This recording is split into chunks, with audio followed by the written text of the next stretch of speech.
Hello, everyone. Welcome to episode 24 of Backpacks and Stories. I'm here today with Zena. Nice to meet all of the people around the world. Yeah. Thank you for coming today. Yeah. And where are you right now? I'm in Melbourne, Victoria, Australia. Yeah. And what are you doing there? Basically surviving that says, but if if in the reality I work as a user experience manager in a fashion retail. So in Melbourne, the headquarters is in Melbourne, but we do have the different branches around different part of the world. Yep. Nice. Mm-hmm. And where are you from? What's your story? So I'm from Taiwan, and my story, yeah, I need you could guide me a little bit because the story is pretty hard to, like just saying out. Yeah. Are you from Taipei? Yes, I'm from Taipei. And why did you originally leave Taipei? Okay, so most of people around the world, we have the working holiday, that kind of opportunities. You can apply it to traveling to different countries. For Australia, the limit by that time was it allowed people under 30 to apply for Taiwanese. So at that time, I almost reached my 30, and I think first I want to learn English, and second, I want to see different part of world. So when back to what I growth, I was thinking of like everyone who can speak English is different from the States. But when I arrived here, I kind of like, wow, like impressive about the Western society. So since that time, I would say it's in the crucial way to say is broaden your horizon for sure. Like everything is so different. The land is so big. The wildlife is beautiful, and everyone, even though they speak in the different English, but I feel like everyone's so amazing. So yeah, that's why I'm here. And then lucky enough, I make these decisions. So meeting around a lot of people, doing the job I used to want to do, but it's lack of opportunities back to Taiwan. So it definitely is sort of like nutrient for my life, and then gain the different perspective of what I want to do as a life purpose. So yeah, being a wonderful journey so far. Mm. Just to rewind a bit. So where did you first go to in Australia when Adelaide. you were in Adelaide first? Yeah. Yeah. Mm. The reason of that, because when I arrived Australia about 10 years ago, I understand the basic English, but I couldn't speak the whole sentence.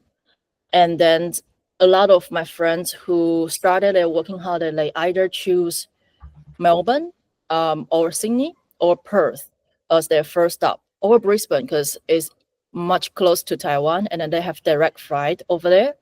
But I think if I'm going to somewhere new, I don't want to always stick with my community.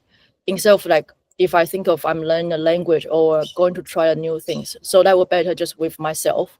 So at that time, I think probably Adelaide will be less Chinese speakers, like who can speak in Chinese or Mandarin. But when I arrived Adelaide, I know I'm wrong because I forgot that this is university in Australia, and then a lot of Chinese students there. So still I can find Chinese people, but it's not a lot compared to now.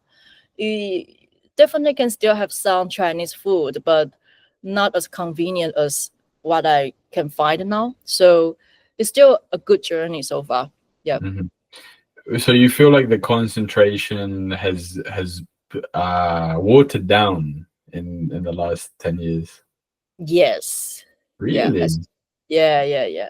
No, I won't say like watered down. It won't like the concentration still here, but these few years because the government changed a little bit policy, so you probably can find a lot of Taiwanese backpackers for sure, but Mhm. also have a lot of Taiwanese students in here. So the topic you talk or the lifestyle they used to have is sort of different. Before they come here, just is experience exploring. Now it's just trying to stay here, have a life. Mm. So that kind of different mindset definitely will change people's behaviors, and they are going to different places because not only Adelaide, now everywhere is full of people like who can speak Indian or like Hindu or Chinese Mandarin or even Malays. So it kind of more and more reached the idea of the melting pot compared to before. Yeah. Mhm. So do you feel like it's more diverse now, but just with different cultures? I feel Australia is always diverse in Yeah. terms of like where I'm from. So before I left Taiwan, which is 10 years ago, we only have people from the States or from the UK who love our national health scheme to stay there or teaching English for sure. I really rare to find any people like say African or from the EU want to stay in Taiwan. But now, like when I start to working holiday in Australia, I met someone from France, like which is I have no idea before. Or I met someone from New Zealand. They call themselves Kiwi. That is a terminology I learned 10 years ago. So I feel like it's more and more interesting. And then when I have a chance to expose myself in these situations, everything is kind of cool though. So yeah, still, in the city you met different type of the people from more like I won't say intelligent. It's more like they want to study, but that's in the rural area. That's say outback. You still can find those of people like who is backpacking or Europeans, or I don't know, like Africans or Pacific Islander. It could be, yeah. Yeah. Mm. So now you're in Melbourne and your plan is to stay, Yeah, my plans to stay, but not Melbourne. Melbourne just for now. Yeah. but you want to stay in Victoria outside of Melbourne, or you No, I want to go back to Tasmania. back Yeah. to Tassie? Yeah. Why? But why? I I think everyone will see. Probably I'm going to say that we're going to be very offensive, but everyone see Melbourne or Sydney is the advanced city or like the world famous livable city. Mhm. But for me, it's just way behind to Taipei, Beijing, Shanghai, every metropolitan. So for me, it's less interesting. I can foresee what's going to happen, but I like something uncertainty. So in Tassie, everything is very laid back. You can consider Tassie is the life you could have like 50 or 30 years ago, which is very authentic and Yeah. then very bushy. But because of that kind of situation, people are very value each other. They spend quality time, they talk in person, they like to check to you on the street. It's you can feel a very warm welcoming in Tazi. Probably because I'm pretty lucky, so I never ever have any experience in Tasmania who call me like go back to where I'm from or something. But it just depends on did you vibrate with this island or not. Mm. Mm, It's a really beautiful place, and yeah, I always say it was the best drive to work I ever had. yeah. Yeah. So you have been there, right? Yeah, I spent 3 months near Huonville. Oh, same. Yeah. Yeah, in I spent Sydney. like 4 years. Yeah, I spent 4 years years there. Yeah. in Huonville. Not really in Huonville, but most like 4 years in Tassie, probably in total 2 years in Huon, but living in not Signet, but close enough to Signet. Really, Yeah. I was in Yeah. Signet. Yeah. Okay. Picking blueberry and cherries, something like that. Apple thinning and cherry picking. Yeah, Okay. Now I know where you work for because it's only like few farms there. I worked for the worst one. I worked for Hanson's. Oh my God. That's Yeah, all. Yeah. That's all right. It's gone. Yeah. That story is gone. that story's gone. But no, I spoke about it recently with someone I was there with on an episode a few back, and Mhm. that was the start of my Australia experience. That was Yeah. so the working conditions weren't great, but the like you say, like you described, the the sense of community. It was really within the backpackers community that we were. It Yeah. was really one of my favorite experiences in Australia. Yeah, I feel I'm so lucky because the reason brought me to Tassie because I met a Kiwi guy from Renmark, South Australia, when we're picking citrus. So he was mentioned about we should go down to Tassie to pick apples, and we refer to a bunch of other Taiwanese people, and also some French do. So I said, okay, yeah, let's go down here to see like the land you always mention is beautiful. He says it's pretty close to New Zealand. I was like, okay, yeah, let's go have a look, you know. So I was pretty lucky because I found a really good apple farms nearby. What's that called? Yes, nearby Up Huon. And then when we have the break, because when the different varieties gone, then we have a certain break for like 3 weeks. We work for a Chinese farm there, which is quite surprised. The owner is from China, Okay. and then he owns a small farm, like apple farms, with his wife, and then they're living in the like vans to protect their land. Really? And every time he just hire 10 people, that's it. So it's a very unique experience. And he likes to talk about sometimes it can feel like the warm things from the Chinese people.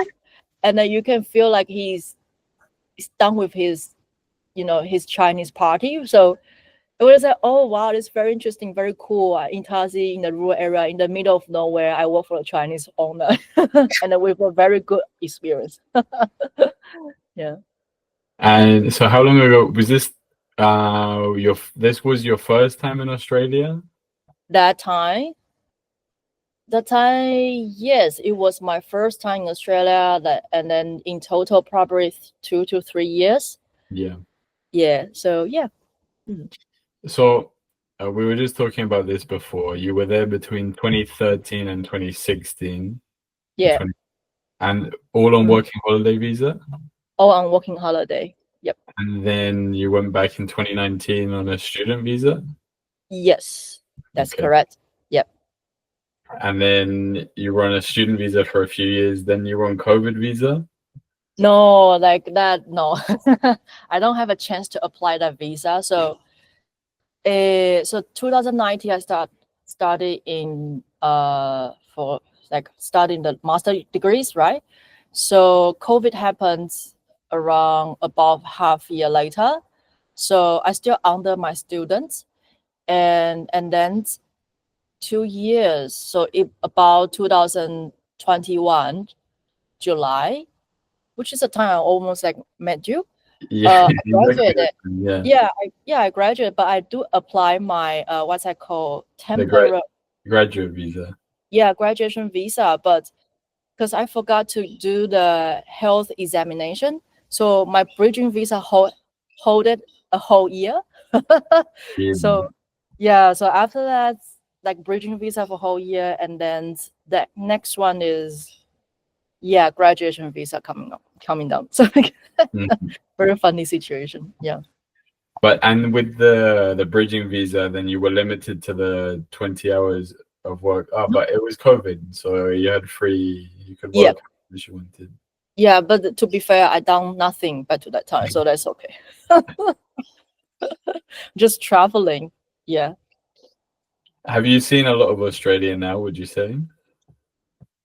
I will say I can see more. I haven't been to Northern Territory or the West Australia, so I feel they're probably a little bit different. There are several jobs, like occupation I want to try, like for example, driving the heavy truck, the national wild truck. That is something I feel like interesting. Or jumping wild truck, sorry. Yeah, so it's trucking, like you drive the car and then going to the different part of the Australia, so you can shipping the goods from, I don't know, from Queensland or to Perth, that kind of things. I want to do that. Yeah. But I know it require some knowledge of engineering. So yeah, if I can, I want to try it. And also like doing some solar panel things, like installation for solar panel, or jumping to the fishing boat, Yeah, something like that. I want to do a lot of things though. A fishing boat, Yeah, but you're vegan. yeah.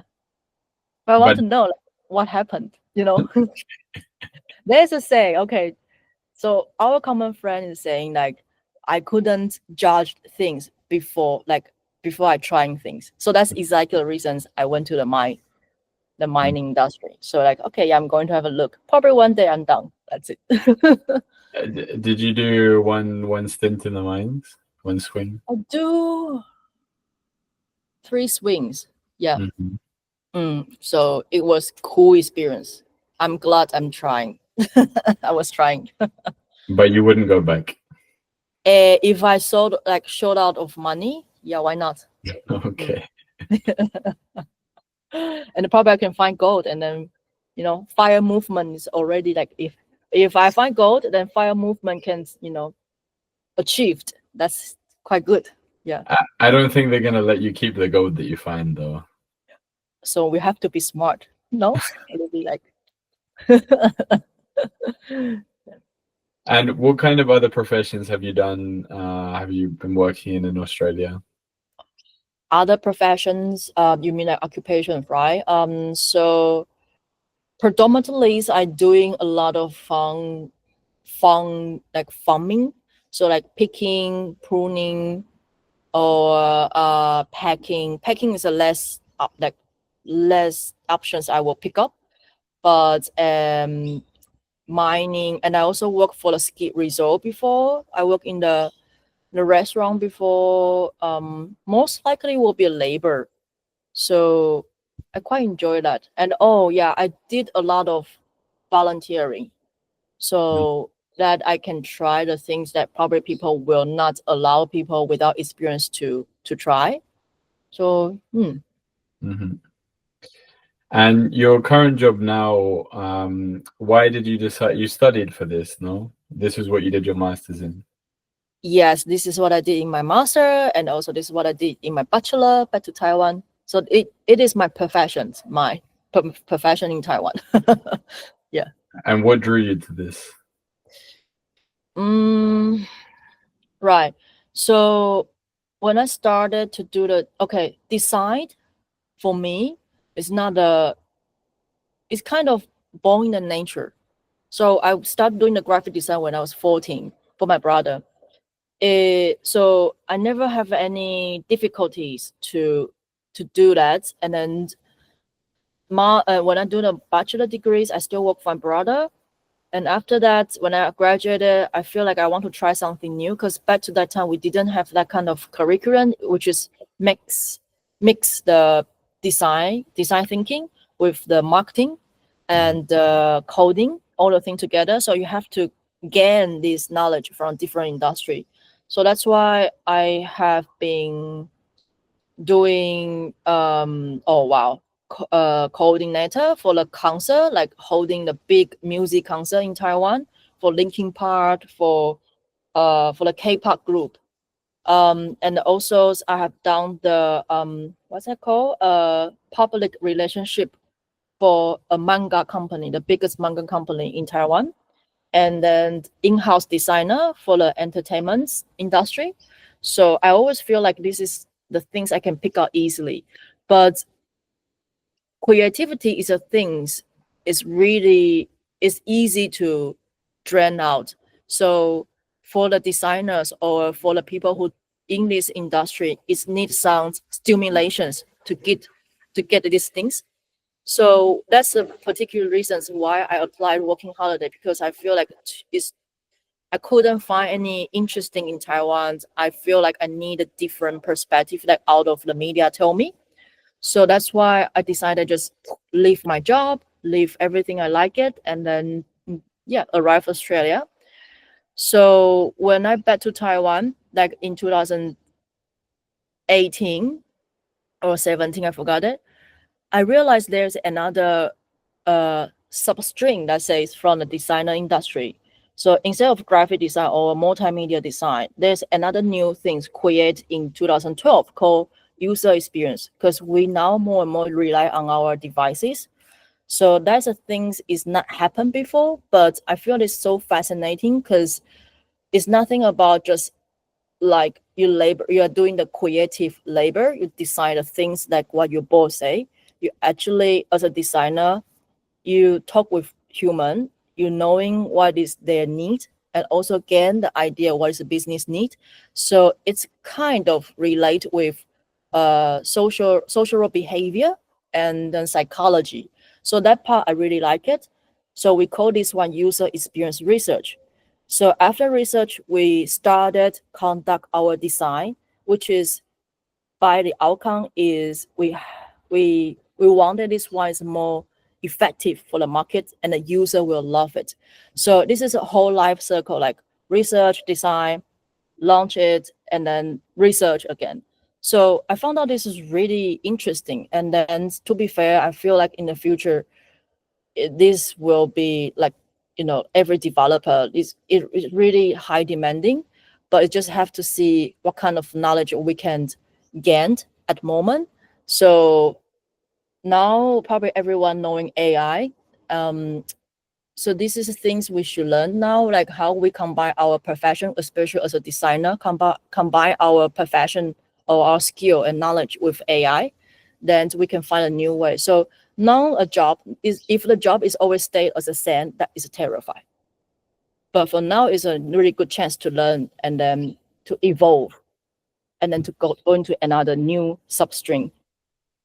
So yeah, that's why I decided to, okay, yeah, I want to study this one, but we in Taiwan we don't have the very particular master for that, and then it just happens in Australia have this master degree, so I just let me apply, and somehow it's quite easy though. So like, okay, yeah, just get a spot and then fly in here. Yeah. Yeah, so with this now you feel like you get to be involved in like the full process. You see it going full circle, Yeah. Very lucky. Yeah. Mhm. Yeah. And but you said that you have to go into the office every day of the week. Yeah, I don't mind it. Yeah. You don't mind? I don't mind it. I like it. I know many of people probably will feel like it's uncomfortable in the office, but for me, I'm okay about like you. If I need to spend money on utilities, I prefer to go into office using office resources. So, for example, in Victoria, in Melbourne, I can't believe it. This year we have 42 degrees, and it was very hot. But I don't want to turn on the AC at my place because it's very expensive, and then the electricity price just increasing. Like 2 years ago, every half years they're increasing a little bit. I don't have a solar panel with me because there's a rent house. So the best thing to do is just go into the office using their resource. For that, I like it. Yeah. And it's better for the world as well, Yeah. rather than everyone having their own aircon on at home. Yeah. Everyone have their own aircon. That's exactly happening in Taipei. So everyone have to be turned on their aircon. So actually, if everyone stop to turn on their aircon, just turn off for 2 hours, the whole whole environment will calm down a little bit. But what if like everyone just turn on their aircon? But I think in Melbourne it's fine because we have vast land. But for the small land, like for Taipei, you just turn on and then everyone couldn't breathe. They then have to jump into another aircon. It's very terrifying. It's not eco-friendly. Also not smart. Yeah. Is Taipei a very polluted city? Polluted, yes and no. Depends on what you, let's say in terms of air quality, it's fine.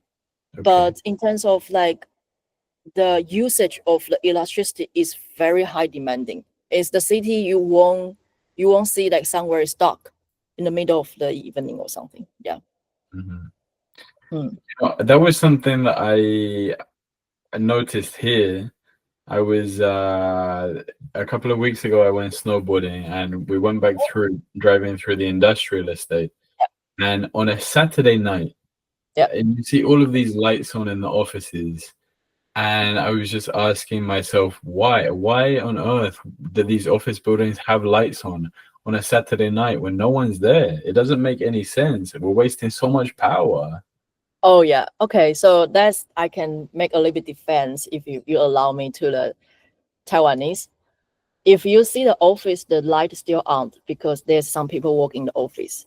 But if no one in the office, the light will turn off. Where I think in Australia still the same. If the store is it's not in their business hour, they still will turn on their light. So they don't value the resources. They don't value the energy that they can get, because in Australia it's so easy. They have a coal mine. They have many of like material they can get it.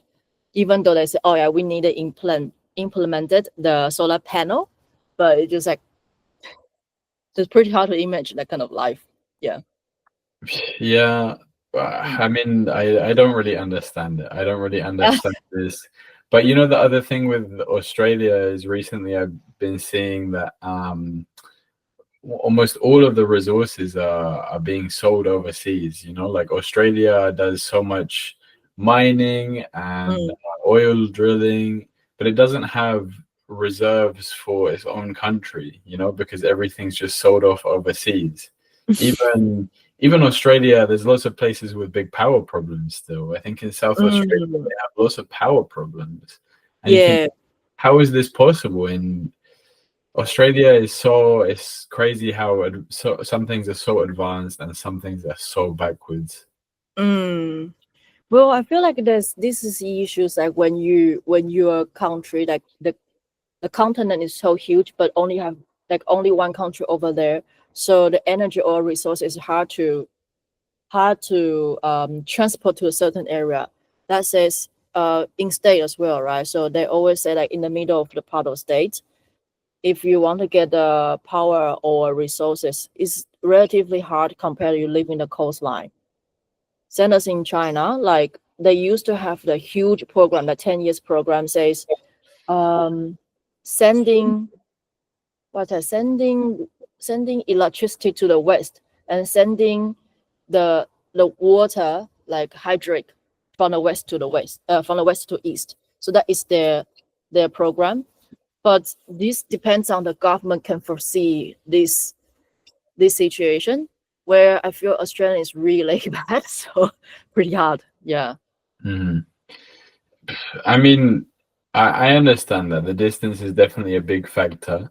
Yeah. But when I was there a few years ago and I was working on a solar farm, they were talking to me about this project in Northern Territory where they were going to build a solar farm to power half of Singapore, I think it was.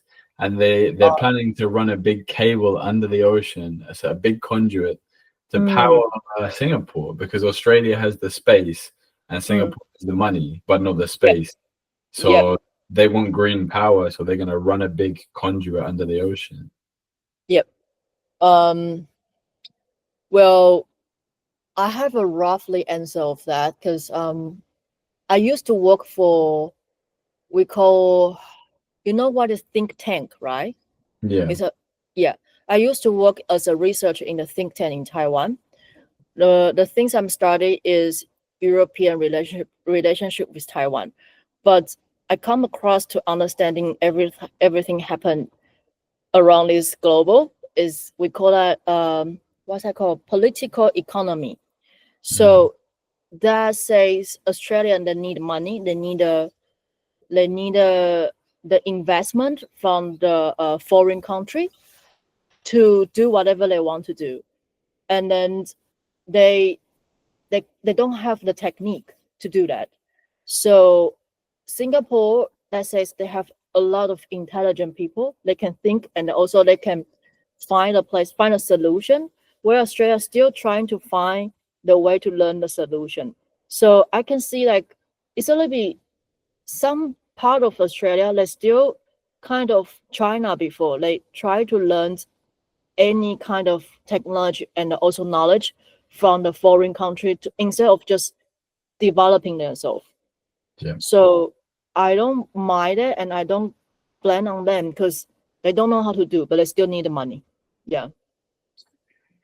Yeah, I understand, but Yeah, these are very much short-term solutions for long-term problems. You know, when they are going to need these things for the long term, and they have plenty of space to do it, but it's easier for them to just get other people and sell the resources off yeah, on pennies on the dollar, you know? yeah. But I said, can Australia do a long term? Can Australia do long term? No, apparently not. I have no idea. There's a things happen in the democracy, right? Every prime minister or president only have 3 4 years, and then Yeah. change your party again, and then the regulation have to change. So it's pretty hard to have they have come across as an agreement about the country's development as a long-term solution. Pretty hard. I don't think that it's only Australia, you know. I think that Yeah. these are long-term problems that happen all over the world, but politics is sold on short-term politics, you know. Mm, Everything is exactly like you say. Everyone is suffering now and they want the solution right now. So they're mm, not doing the things the politicians who want to work on long-term projects, mm. they don't get anywhere, unfortunately, because it doesn't. Yeah, yeah. Agree. Yeah.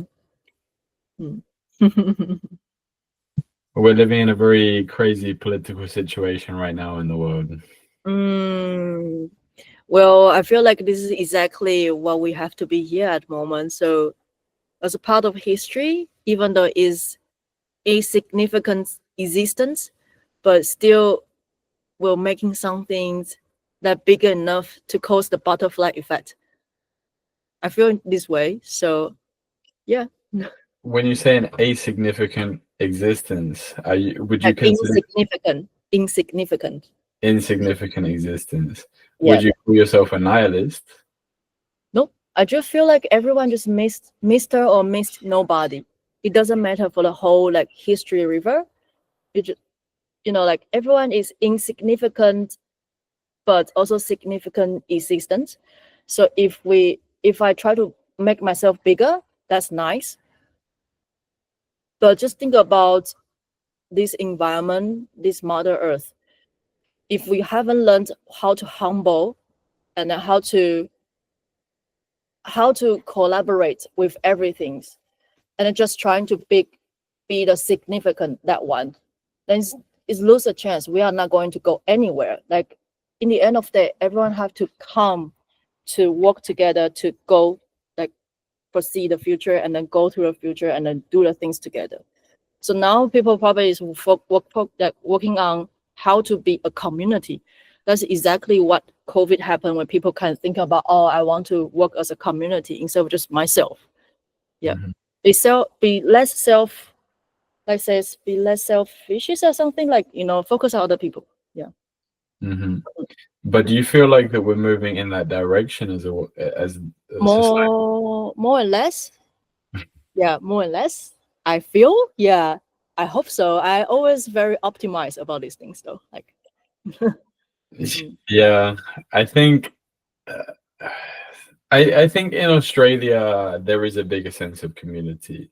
Um, mm, you know, being here in North America, being here mm, in Canada, I yeah. feel like it's a lot more individualistic. You know, everyone is looking out for themselves. Mm, Um, and that is difficult because going from, I think these were expectations that I had from my experience in Australia, where living in a backpacker community and even almost all of the encounters with Australians, everyone's there and it feels like you want to work together. Everyone's looking out for you. No one mm, wants to take advantage of you. Well, of mm. course there are people, but the So, majority of people, no. yeah. And you come here to Canada, and it's very much like, what do you have for me? You know, what do you Mm, have to offer me? It doesn't feel like many people want to make friendships. It feels uh, like networking. You know, like we're just doing business with each other. I can't say anything about Canada because haven't been there. Um, yeah. Well, I will give you my feedback when I'm in Canada. Yeah. Have you traveled to any other countries? Yeah, pretty much everywhere in Southeastern Asia. Mhm. But yeah, that's my things. I need to go out of Asia now. Hmm. Where's your favorite place in Southeast Asia? Wow. I will say I love all the countries in Southeastern Asia. They are our good neighbor. I feel I have learned a lot from them, especially from a history perspective, the religions wise as well. Um, and then also the locals, where when I just be myself for in a rural area, which is no one can speak either Mandarin or English, they try to communicate with you because you look like Asians, like Chinese, so they think you are rich. So this, yeah, they try to that back to that time. I'm pretty sure not now. They try to be friend with you and then share their life experience with you. So it is very beautiful. But I less prefer to stay at a place where it has a lot of Western backpacker who try to infiltrate their Western culture to the local culture. Mhm. So it means like the culture for the local area will gone or vanish eventually. So yeah, I'm pretty lucky so far. Every country is very beautiful, learn different things. Nice. Mhm. Mm. Have you ever been to China? Yes, I have been. Yeah, but not a big city. Oh yeah, no, I've been to a big city. I'm sorry. Yes. Yeah. Whereabouts have you been? Eh, well, all right. So let's say you are saying like China territory at the moment, right? So I have been to Hong Kong. I'm sorry, but let's still Hong Kong. I've been to Shanghai, Guizhou, which is the west part of the China. That is a quite cool place. I like it because not a Like lot of rural foreigners. China, sorry. There was a second popular states, not the first one, not like Shanghai or Beijing. It's more like in the western part, nearby Yunnan. So there's less of Westerner, and then definitely can see a lot of like local dance, pretty similar to Myanmar and Thailand Thai people. The food is very different because from the north they like something made up by the dough, which is dumpling or they call it momo, but in the south it's more like rice dominate. So I like these differences. Yeah. Yeah. So yeah, I like China in general. I want to go there again. Yeah, in the future, but not now. Yeah, Yeah. it's a big country. Maybe I'll join you because it would be Yeah. good to have Other a Chinese one, yeah. Have someone can speak in Chinese. Yeah, yeah. it's a very big country. Very Mm, big country.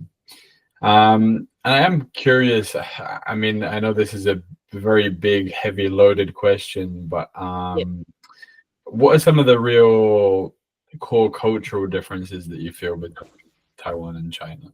Okay, so I think okay, let's say if the same questions back to you, what do you think the main cultural differences between uh United Kingdom and North Ireland? And Northern Ireland is part of the UK. I know, but that says the west part of UK, like okay, east part of UK and the Northern Ireland, or Um, even like Irish Republic, Ireland Republic.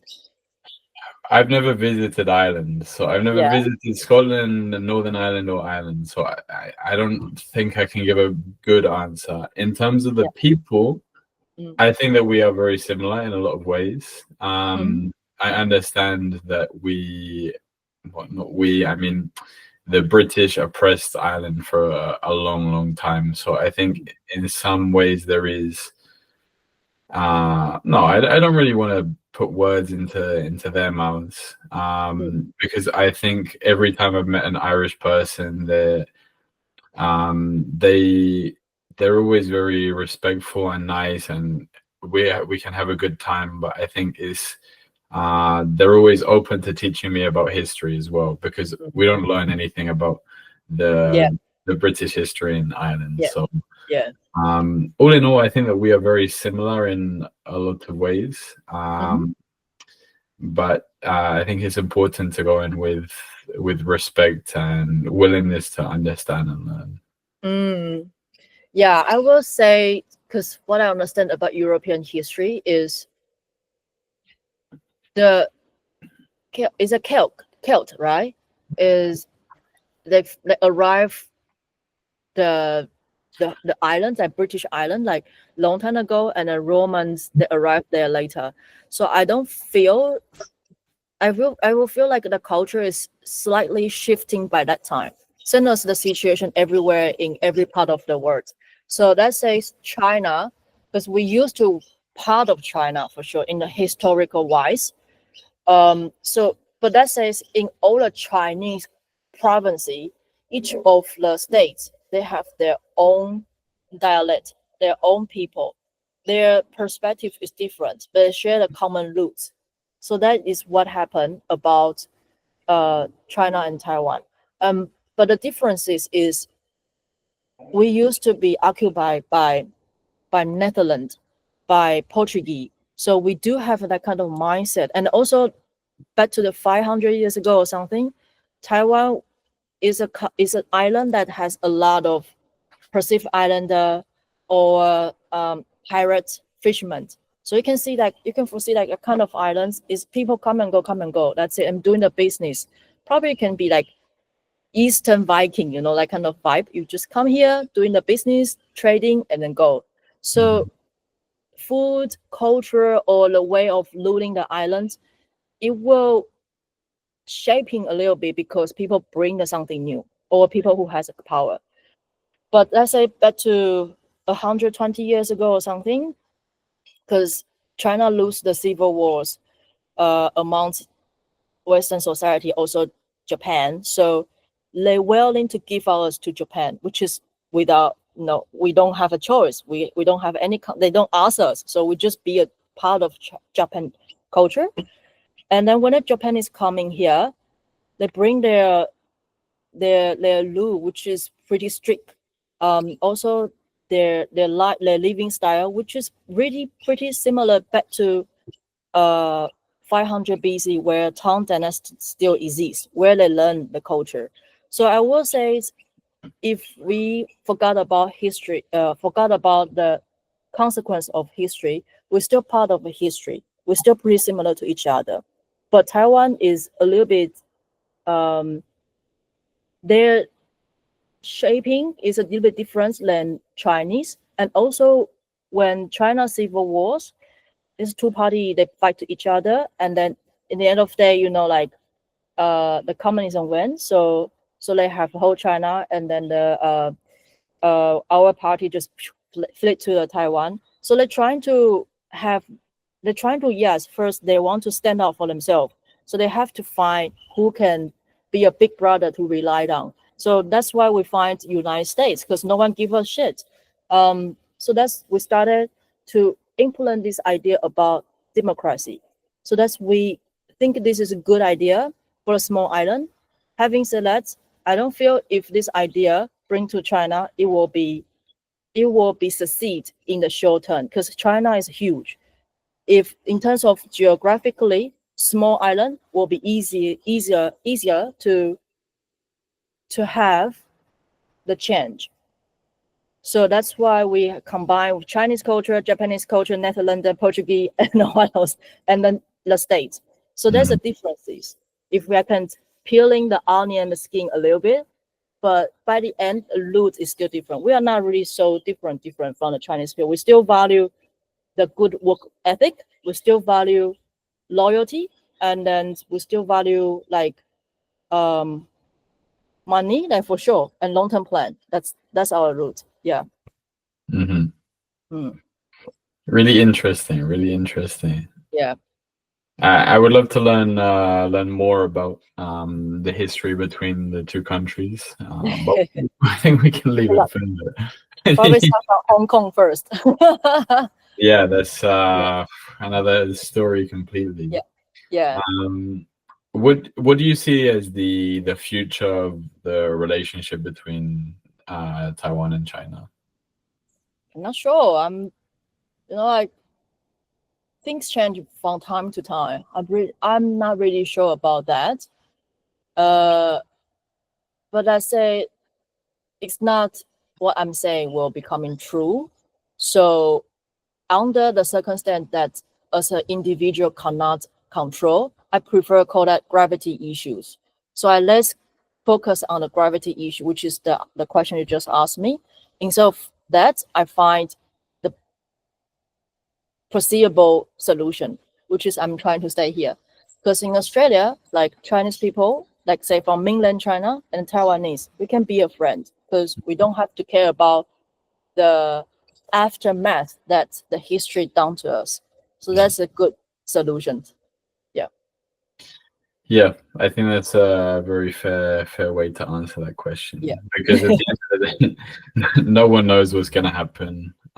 Yeah. And you've chosen the place that you want to live, that you want to spend your time and your life. Probably we can have the bet, like who think China will take over Taiwan? Who think like the state will take over Taiwan? Like we can have a bet and then have a look in 50 years ago, 50 years later. Yeah. I don't know. I don't think I want to put any money on any pain and suffering. Or we can be independent. Have you visited Japan? I'm just like stop by, not really into their country, but just in their airport. It's very dangerous country. Your money will gone immediately. You want to buy a lot of things. It's very dangerous. Mm-hmm. Yeah, I would love to because I like hike. So one day I will be like to be there to hike Mount Fuji. I like their hipster culture. I like it. And also a lot of sceneries. Their creativity is really nice. So that's that part I want to have a look. And then food for sure. Yeah. Yum. I really want to see cherry blossom season. What? Sorry? I want to see the cherry blossoms in Japan. Oh, yes. I think drunk with Japanese people will be very fun. They always have under the cherry blossoms, and then they're always drinking a lot, and then drunk dancing, traditional dancing or something. That would be very fun though. Yeah. Do they have traditional dances in Japan? Yeah. They have. Yeah. Do you also have in Taiwan? We do, but because I am Han Taiwanese, I'm not the indigenous. So if you happen met any like indigenous people from Taiwan, their tribe have their own dancing, own costume, own dialogue, and then the dialect is really similar to Kiwis. Very interesting. Yeah. Really similar to, they speak like Kiwis. Like Kiwis, like what's it called? Mollies. Yeah. Okay. Wow. Very similar. I had no idea. Wow. Yeah, we found the same roots. And Taiwanese is a dialect of Mandarin, or is it considered to be a certain language? Taiwanese is a combination. So the original of the dialect is from a province in China called Fujian, but it's a southern part of Fujian. But because that is where the majority of Taiwanese come from. But when the language come over here and mix with the Japanese language, and also sort of like what else? English all together, mixed together, we becomes another type of another type of dialect. So we call that Taiwanese. So most of Taiwanese we understand. Unfortunately, like every language, like Gaelic or other language for the local dialect, it kind of almost dying. So now we really encourage young people to learn it, at least to understanding what is that. So I'm kind of fortunate enough, my family, my parents, they speak in Taiwanese, so I can, I know how to communicate in Taiwanese. Yep. Are you fluent, would you say? Yep. Okay. And so on the basis of that, can you understand some Japanese as well then? Yep. Ah, interesting. It's not so hard for us to learn the Japanese. If I really I think most of my friends, if they put themselves 2 or 3 years in Taiwan without the environment, we can pick out advanced Japanese. It's not so hard. Yeah. Wow. We grew Do up you, in the Japanese culture, though. Yeah, is Japanese common to learn in school as well? it's an option, but it's very popular. Yes, Okay. English is compulsory, but no one take care about English. No one really care about English. Yeah, I think it's interesting, like my experience in Australia, meeting Taiwanese people of different ages, meeting people in their 30s and then their late 20s and then their early 20s, yeah, and seeing kind of the different level of English, which I presume to be it has to do with like, wow, a influence from the US maybe, and maybe other policies, more emphasis put on English throughout the years. yeah. Well, okay, so the Taiwanese you met in Australia, that says fair to say, I will say roughly gave you a little bit data. 30% of them they were going to Philippines to learn English before they arrive Australia. Really? Yeah, same as Korean and Japanese They go to the Philippines to learn English. learn English. Yep. Interesting. Okay. So if they have done that, they have more confidence in terms of speaking. For me, I don't care about English when I was high school. Back to that time, I think everyone should learn Mandarin. So it's just like I don't really care.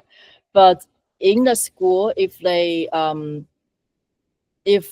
like these things and then they pay a little bit attention, their reading skill and listening skill definitely is good, very good. But Mhm. in terms of reading no, sorry, in terms of like speaking, like communicating, it is a little bit hard to step out of comfort zone.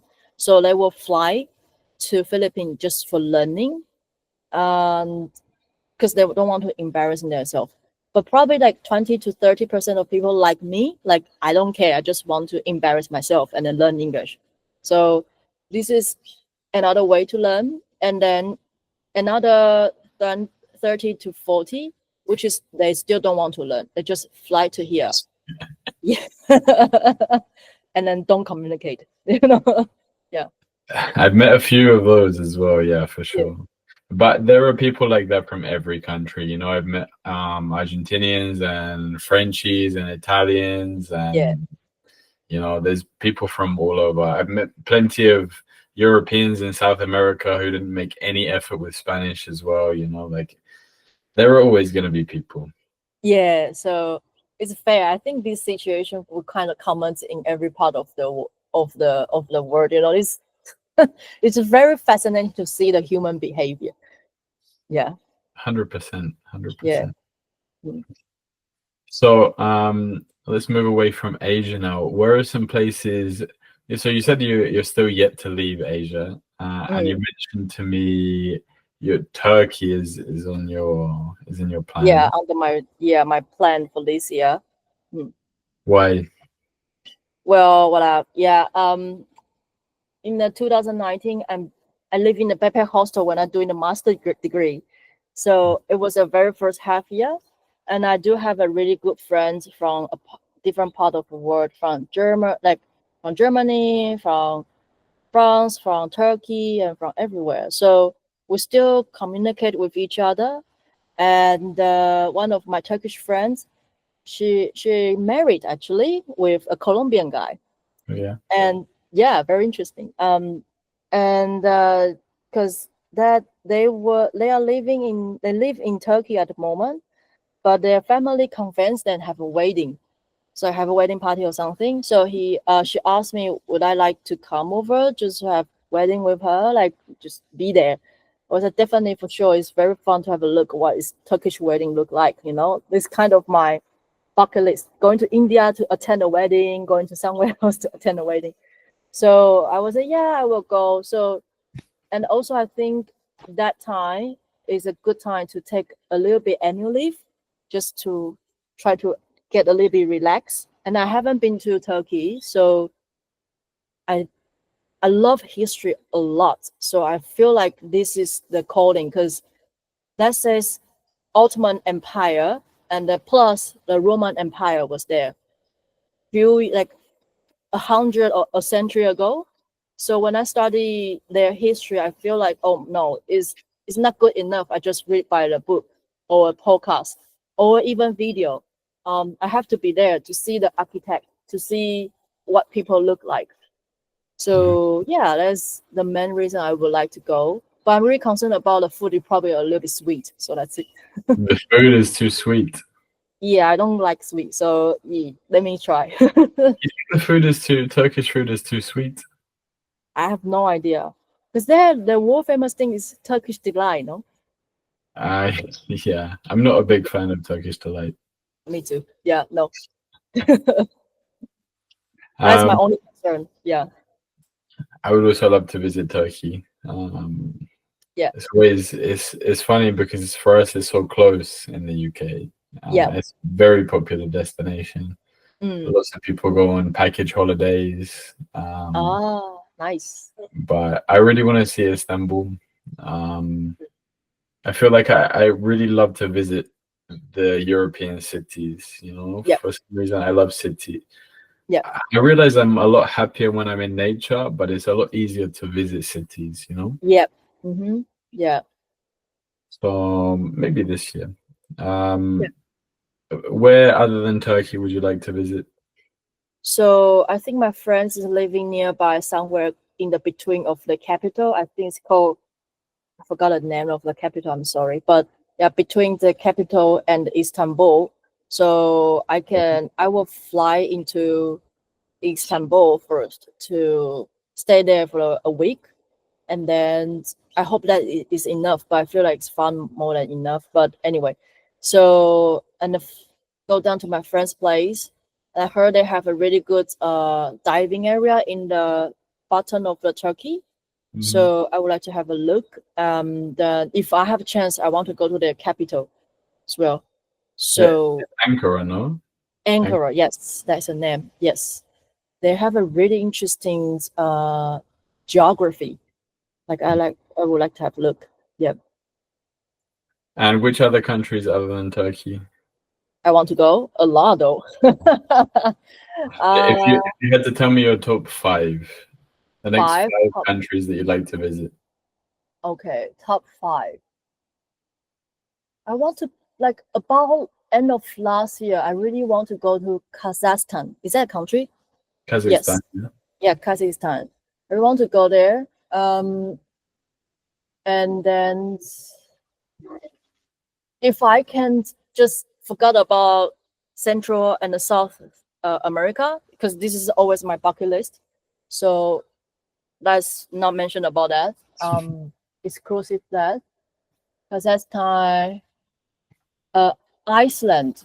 Yep. And then somewhere Africa, probably Tanzania, because they have a really good mountain. Yep. And and then East Europe, particularly East Europe. I really want to go have a look because they are quite a small country everywhere. So I can learn the history from that. But if I have more time, I can choose one more. I definitely will pick out what's that called? Austria. Right? Is that named Austria? Yeah. Yeah. Because I feel this country, particularly the House of Habsburg, I think that's a name for them, is changing the European history. So I want to go to their palace to have a look, to learn the history from them. Yeah. Do you feel like you're more drawn to places for wanting to go and do hikes and be with the nature, or more for history? If I can, I want to have a combination. So Poland will be a one. Poland has some good hikes. Yes. Yeah. Yeah. Good hike. History for sure. Come on, it's Poland. Yeah, and I have friends there, like a lot of friends, so it's okay. Yeah, I like the people over there. That really, because our company have an office there. When the time I work with Polish, wow, I feel like they are underrated. They are very, very good in terms of like developing. Yeah. Well, they are known as the hardest workers in Europe. Some of the You tell me. hardest speakers. Yeah. Yeah, they're really good. Yeah, like it. So, how long have you been traveling for? How long ago was your first trip? The first time you left Taiwan? Okay, it was like around 5 years. So after I left Australia, I started backpacking in Southeastern Asia. Spent a lot of time just traveling, and then doing the what's that called? Working exchange. Hmm. So I can learn the local culture. I do many things, building the house, teaching Mandarin, teaching photography, and then I used to working in the chicken farm, which is quite funny though. Yeah, just trying to, let's say, control my budget. And then lucky enough, because in Southeastern Asia is really affordable if I not really go into so luxury, so it's nice. Yeah. Hmm. Mm. What some of the things that you've what if you had to tell me like something that you really learned about yourself and the world on that trip, what would it be? Oh, I quit smoke. And then Yeah. Back to Vietnam because what happened is I like to try a lot of new things, and then in Vietnam they have the water pipe, which is like this long one. So I like a try. shisha, Hey, like shisha. kind of like shisha, but I don't know what tobacco they put inside. But they have the buckets with the water inside, and then you have a long pipe. Yeah, like shisha. So yeah, I tried this one on a boat in Ho Long Bay, which is a really like very interesting scenario. And then after I just puff one or two, I feel so dizzy. Like I couldn't process everything. I just feel like I want to sleep or I'm going almost die. I just had so strong. I was like, okay, fuck, I'm fuck up. So that day was like I think it was Christmas. Yes. Oh fuck, that's my Christmas gift. I have to quit smoke immediately. So it's cold turkey. I was like, okay, cool. Yeah.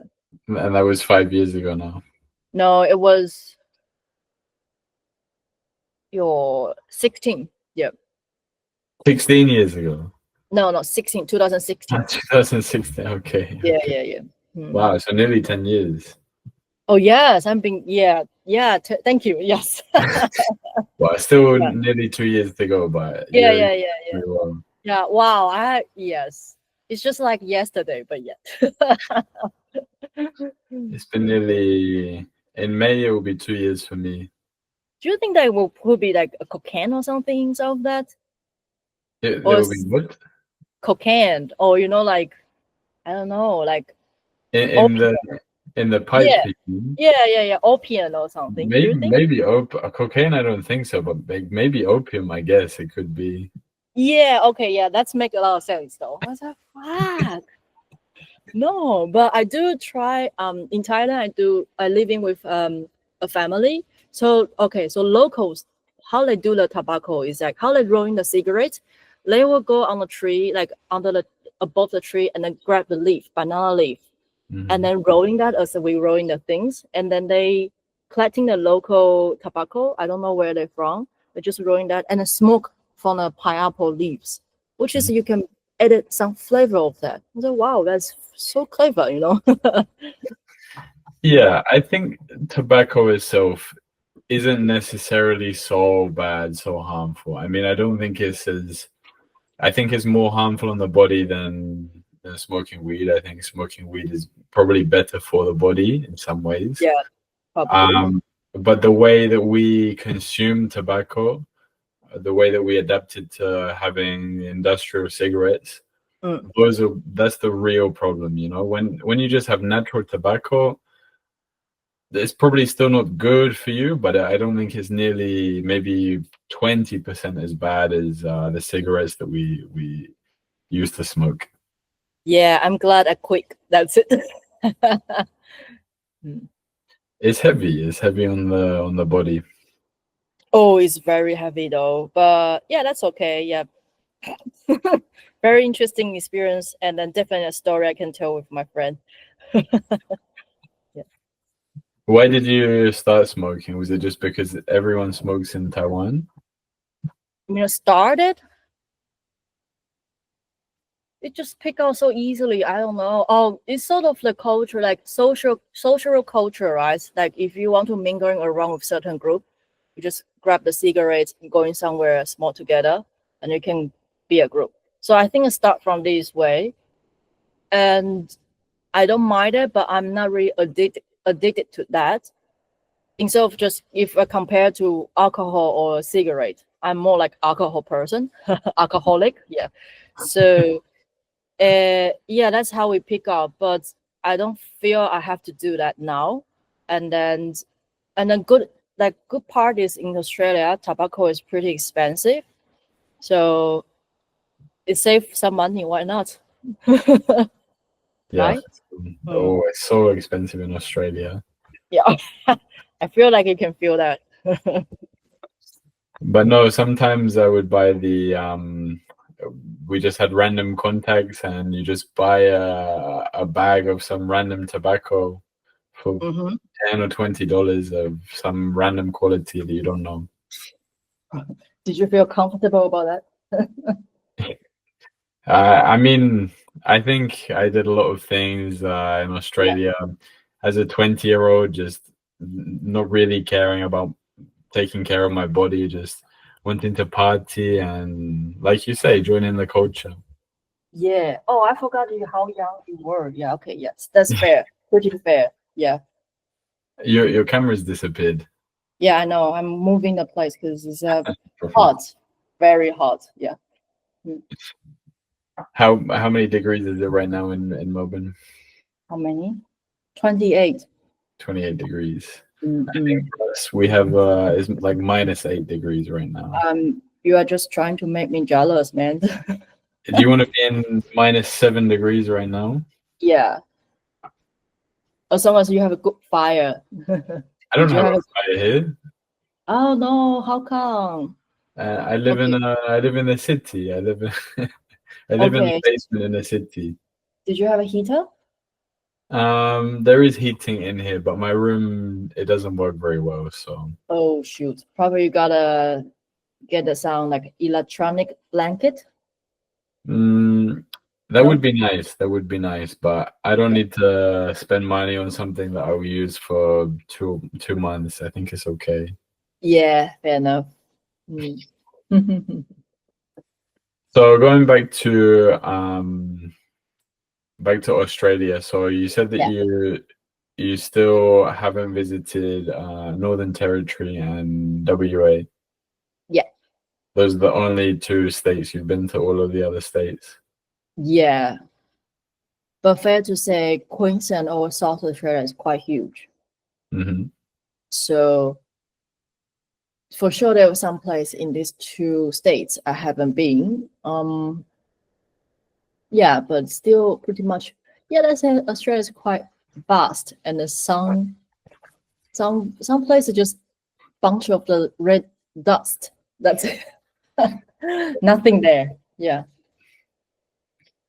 It's a very big country. It's a very yeah. big country. Do you still have the same car that you had? No, that car is dead. That car's dead. Yeah, because the weather is too hot in Queensland, and the car is from Victoria. Yeah, that car must be saying, "I don't want to be here. I just give up," you know. So it just gone. What do you drive now? Oh, the old ones. What's that called? Toyota Camry, which is nice, Japanese brand. Yeah. Always reliable in Australia. Yeah, that's very reliable. So I'm happy because I don't have to drive every single day now. But if I'm go out and driving to some mountain trail or something, is really good.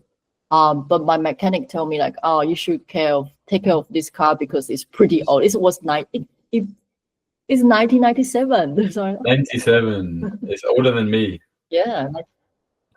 Oh, seriously? Okay, yeah. Congratulations. Younger than my car. Yeah, so Do you that's do why lots this of? old lady. Sorry. Hey, I mean, like this is an old lady though. Yeah, the car. Do Yeah. you do lots of weekend trips? Uh, Not really at moment because I'm kind of saving. But I do a lot of like 1 day trip just to hike. And also I'm quite busy, so I couldn't do like 2 days out of Melbourne. If I can, if I have time, I would like to. Yeah. Hmm. Mm. Yeah. What do you feel like? Uh, what do you feel like you've learned the most about your time in Australia, being an immigrant in Australia? Mm. Being the time in Australia, what I have been learned so far, well, that is a lot of things I can tell. Is that recording? No. Yeah. Okay. I've if I can give you a bullet point about that, first is embracing the cultural diversity. So which is appreciate different culture. That's I have been learning in Australia.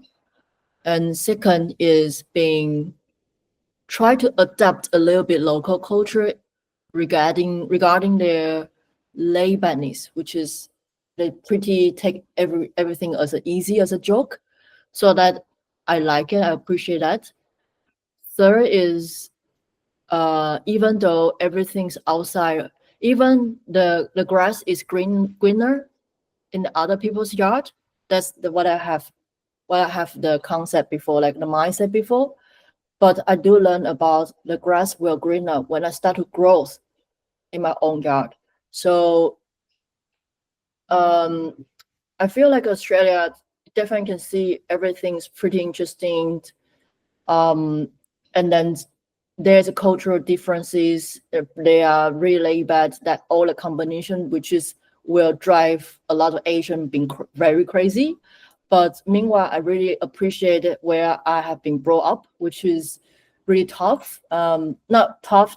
I will say like, but compared to other countries, probably consider we have a tough love. But now I will say I'm glad I grow up with this high precious environment or the mindset from my parents. So I'm pretty mentally pretty strong.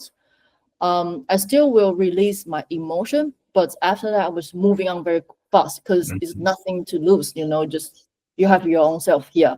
So I feel as an immigrant or at least a foreigner living in a different country for like longer time, you will start to appreciate what you used to have back to home.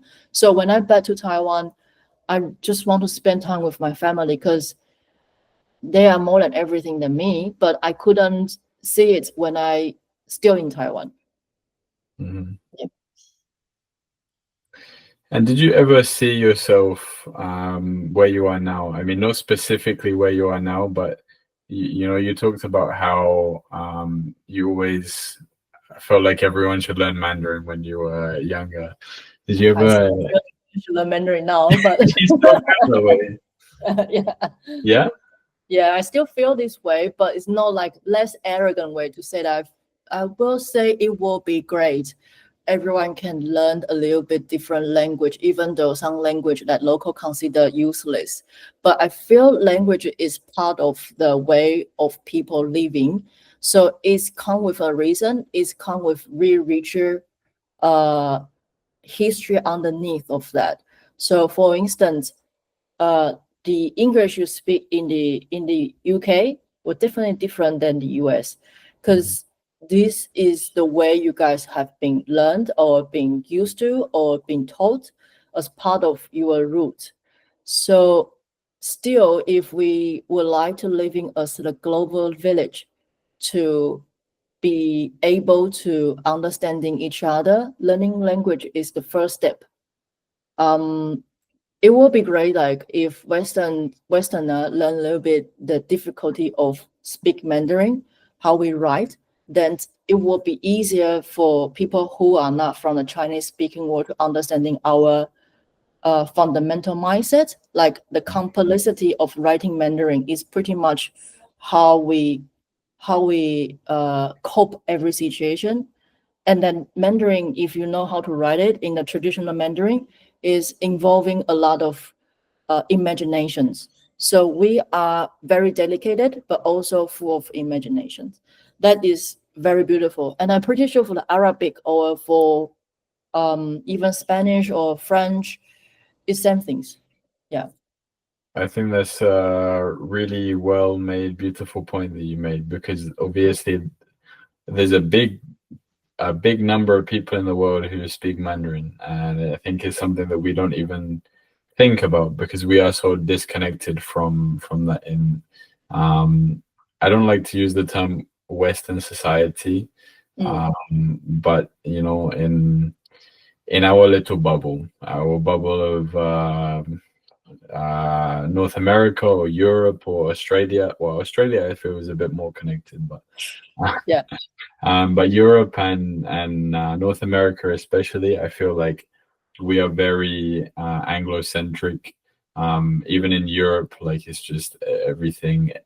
Everyone's expected to speak English, and I mean, outside of that, we still expect everyone to speak English. So I think it's very true that you Mandarin speakers represent a big proportion of the world, and it's something that we haven't even started to understand yet. Yeah. How about the terminology about not from the Oriental society? Not from the Oriental society. Yeah. I'm joking. Yeah. No, I think it's always interesting to find new ways of talking about things, and yeah.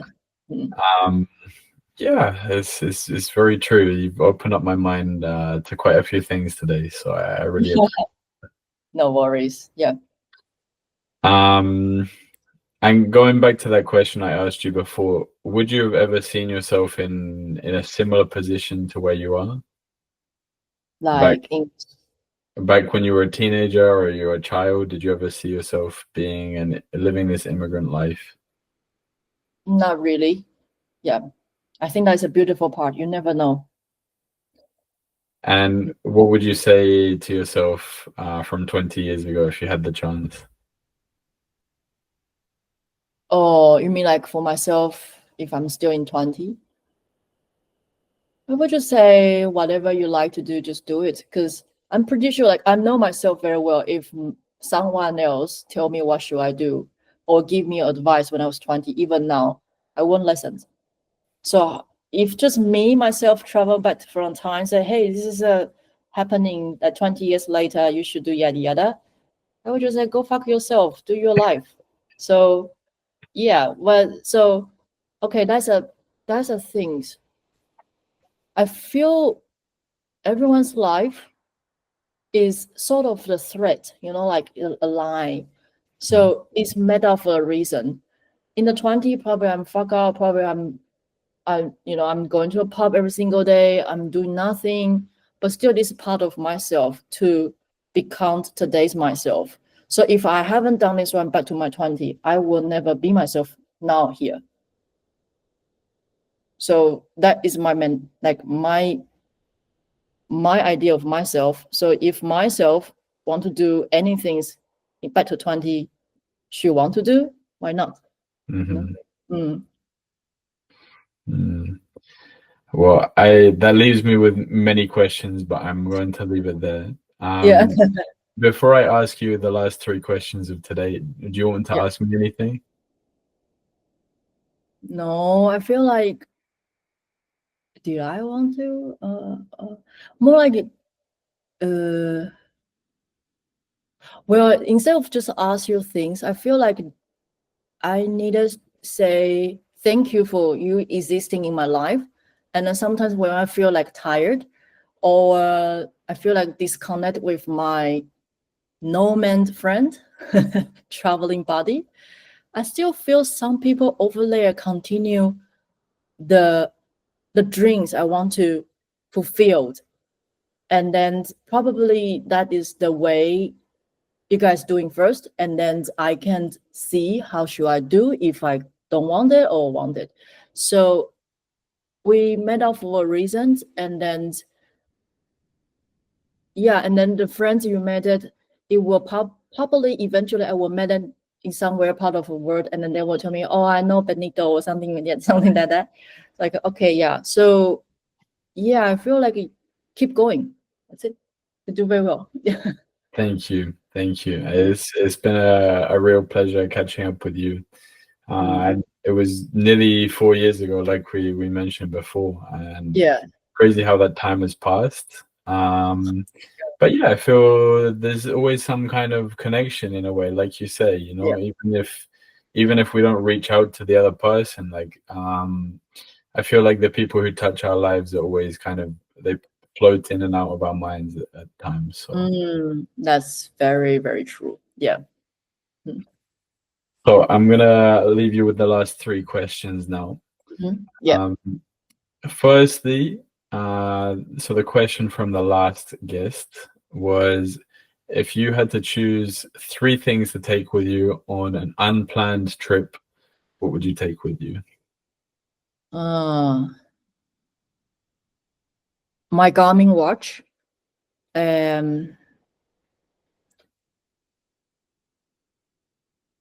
Unplanned. How many days?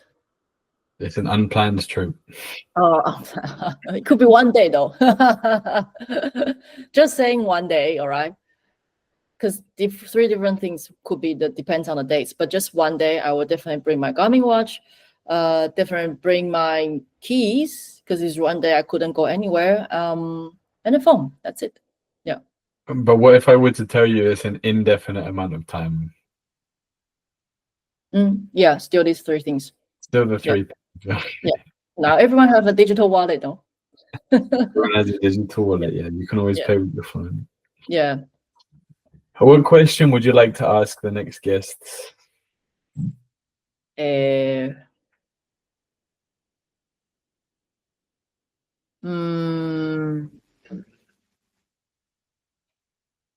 If you believing in reincarnations, what kind of creatures or even the human beings you would like to become? Yeah. Interesting.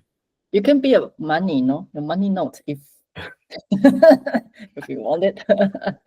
Yeah. Do you believe in reincarnation? Yeah, I'm Asian. Yeah. What do you believe you have been reincarnated as before? I believe in probably just a human or something, and then you know what? It is very funny because when we were child, we try to ask a ghost or I don't know higher spirit about where we were before this life. So they like, okay, so that result from my childhood, it says I was a snake. I thought, oh yeah, why not? You know. Do you still feel that now? I mean, I like snake in general. They are, we call that they are little dragon or small dragon because the shape of that is quite dragonish. I like being a dragon because probably you heard that one before. All the Chinese people is the descendant of the dragon. Yep. So I like this idea, but yeah, why not? Snake is snake. Probably I can be a python. Yeah. Where does this belief that all Chinese people are descendants of dragons come from? Yeah, from the myth, from the mythology. Okay. So okay, dragon in our culture is so different than your culture. Dragon is like presented as wealth, as powerful, as holy. So we believe in all of us, we are a part of the dragon, and then we are descendant from that. We consider that, yeah. And the rest of the world? I have no idea. Yeah, probably you're part of us as well. Who knows? Yeah. Is this from Taoism or is this something? Is from just Chinese culture. Just Chinese culture, okay. Yeah. If you can put that one in Mandarin, we call that ourselves 龙的传人. Long means dragon. The is like east. 传人 means like descendants. 龙的传人. Yeah. Something like that. You can ask Ping though. Yeah. Yeah. Mm. And finally, what message would you like to share with everyone in your language? Wow. In my language, okay.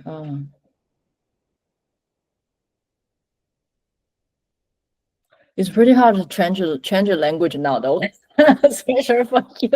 Wait a second.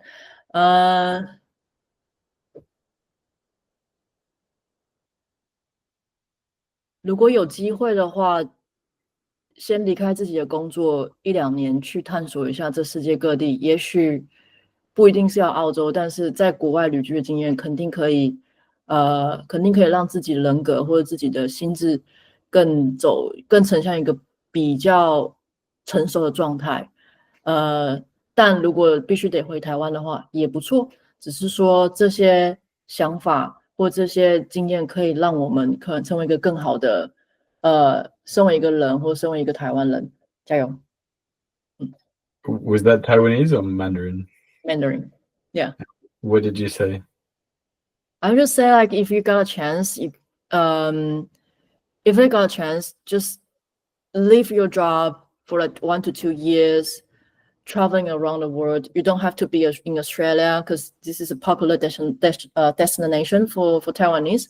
But you don't have to be in Australia. You can go everywhere.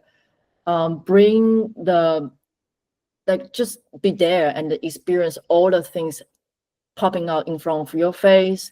It's not going to lose. So it will help you to gain and then to grow your characters. And then if you can't stay in this country, that's fine. Just back to Taiwan and then bring this experience to our Taiwanese society, or even for your individual. And it could be let you become not say better, it will be more like mature in terms of the individual. Keep going. Yeah. Well, thank you so much. It's been an absolute pleasure. Yeah, no worries. Thank you for having me. Yeah. No, thank you. It's been the pleasure was all mine. And thank you everyone for listening. This has been episode 24 of Backpacks and Stories. Yeah, thank you.